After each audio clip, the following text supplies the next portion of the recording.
नमस्कार, ओम नमः शिवाय।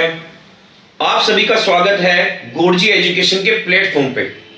जैसा कि आपको पता है दोस्तों, गोरजी एजुकेशन शिक्षा के क्षेत्र में हमेशा नई नई इनोवेटिव चीजों को ज्यादा प्रमोट करता है।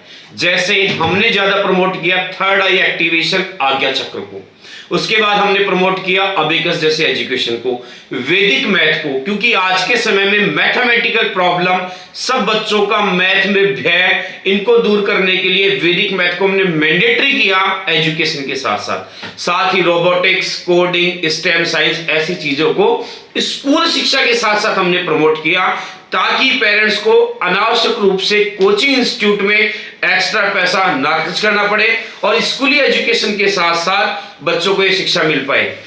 इसी क्रम में आगे बढ़ते हुए हमें एक ऐसा आविष्कार मिला दोस्तों। जी हाँ, मैं इतना बड़ा शब्द यदि यूज कर रहा हूं आविष्कार, तो वो अकल्पनीय आविष्कार है जिसे माननीय श्री कमलकांत गर्ग जी ने लिखा है।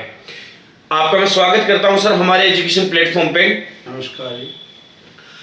इन्होंने गणित जैसे विषय को, जिससे लोग डरते हैं कि गणित को कैसे पढ़ा जाए, कैसे सोल्व किया जाए, एक काव्य के रूप में परोस दिया। जी हां दोस्तों, यकीन मानिए, गणित जैसे कठिन सब्जेक्ट को, नंबर्स को, जिसकी कोई कल्पना भी नहीं कर सकता, इन्होंने काव्य में परोस दिया।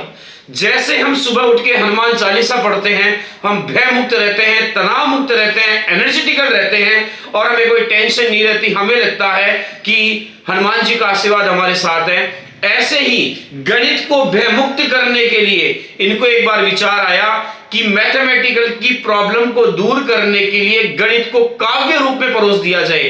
तो गुरुदेव ने ऐसा अविश्वसनीय चमत्कार किया, एक ऐसी रचना की जिसका नाम गणित चालीसा दिया।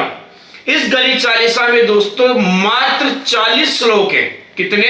40 श्लोक। और 40 श्लोकों के माध्यम से इन्होंने 10th स्टैंडर्ड तक की बुक को श्लोक में, काव्य में परोस दिया। अब बताइए दोस्तों, ये है या नहीं? आपने कभी सुना नहीं होगा, आपने कभी देखा नहीं होगा। अविश्वसनीय, अकल्पनीय, जिसको रियल में साक्षात्कार किया है कमलकांत जी गर्ग, जो कि गणित विषय के सेवानिवृत्त शिक्षक हैं, नगरी चित्तौड़गढ़ के रहने वाले हैं।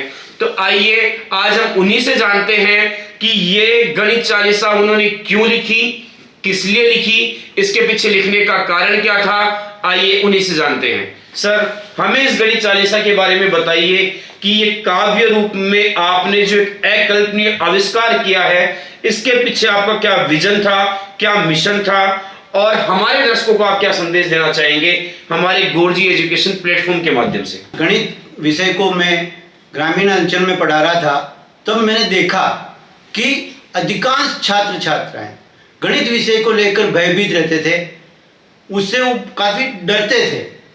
गणित के कालांश में वो अधिकांश से भग जाया करते थे।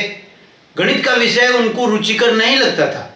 मैंने देखा कि कैसे, किस प्रकार से इस गणित को सरल किया जाए और रुचिकर बनाया जाए।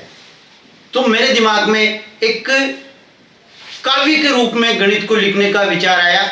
मैंने इसका नित्य पाठ करने के लिए सोचा कि इसका नित्य पाठ कराया जाए, गणित विषय को सरल बनाया जाए। तो नित्य नियमानुसार पाठ करने की यदि कोई पुस्तक है तो वो है हनुमान चालीसा, वो है गायत्री चालीसा, शिव चालीसा, दुर्गा चालीसा। ये सभी चालीसाओं का हम नित्य नियमानुसार पाठ करते हैं। तो मैंने चालीसा शब्द को उठाया और मेरे मन में एक प्रेरणा जागृत हुई कि क्यों न हम गणित के श्लोकों को, गणित के सूत्रों को, गणित के परिभाषाओं को चौपाइयों के रूप में लिख करके और एक चालीसा का रूप ले लें। चालीसे के रूप में मैंने गणित चालीसा लिखी और प्रत्येक चौपाई के अंदर मैंने गणित की परिभाषाएं, सूत्रों को लिखने का प्रयास किया। गणित चालीसा के सामान्य परिचय में मैं आपको बताऊं कि इसके अंदर दो प्रारंभिक दोहे हैं, जो माता सरस्वती के गणितीय रूप से एक निवेदनात्मक प्रार्थना है। 40 चौपाइयों में प्रथम 4 चौपाएं मैंने माता सरस्वती के विराटतम रूप को दर्शाया है और शेष 36 चौपाइयों में गणित की परिभाषा और सूत्रों को सह उदाहरण दर्शाया है। अंतिम दोहा सार्थक संदेश के रूप में मैंने उसको सुसज्जित किया है और अंत में एक दोहे को निवेदनात्मक दोहे के रूप में गणित की चालीसा को पूर्ण किया है। इससे अधिकांश छात्र छात्राएं इसको पढ़ करके लाभान्वित हुए हैं और लाभान्वित हो रहे हैं। तो दोस्तों, यह है कमलकांत जिगर का एक सरल स्वभाव, जिन्होंने गणित को काव्य रूप में परोस दिया। मैं आपको इस पुस्तक का एक दोहा बोल करके बताना चाहूंगा कि कितना सरल बना दिया इन्होंने गणित को, जिससे भयमुक्त रहते हैं। औसत संख्या जानत जाना, जोड़कर संख्या भाग लगाना। दोस्तों, 6th स्टैंडर्ड पे औसत चलना स्टार्ट होती है। बच्चों को पता नहीं होता कि औसत का सूत्र क्या है, बच्चे रटते हैं। लेकिन इनका मानना यह है कि 3rd या 4th स्टैंडर्ड से ही बच्चे यदि गणित चालीसा का रोजाना पाठ करें तो धीरे धीरे एक समय के बाद ये चालीसा याद हो जाएगी।